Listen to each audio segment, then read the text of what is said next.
If your chin looks like this and your lower belly looks like this, you're not just out of shape. There's a really good chance your cortisol is out of control.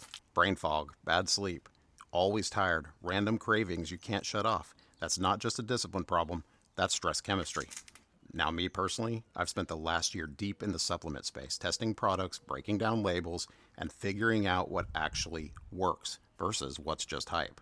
And one thing that keeps coming up over and over, people are insanely magnesium deficient.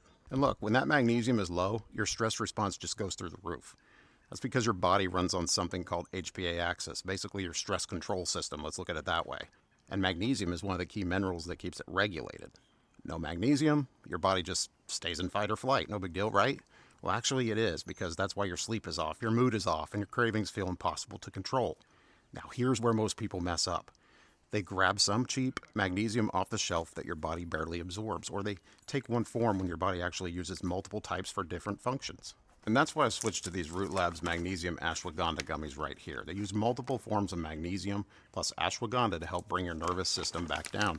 And the big difference is they use a liposomol beadlet inside of there that you can see perfectly right there, so your body actually absorbs it instead of destroying it in your stomach. Most people take magnesium for sleep, but what they notice after a couple weeks is they're calmer, less reactive, and not constantly reaching for sugar and snacks. That's the real win, right?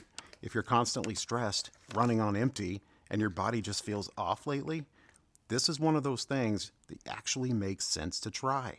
I linked the exact one I use right down there below, and fair warning, whenever these go on sale, they don't stay in stock very long.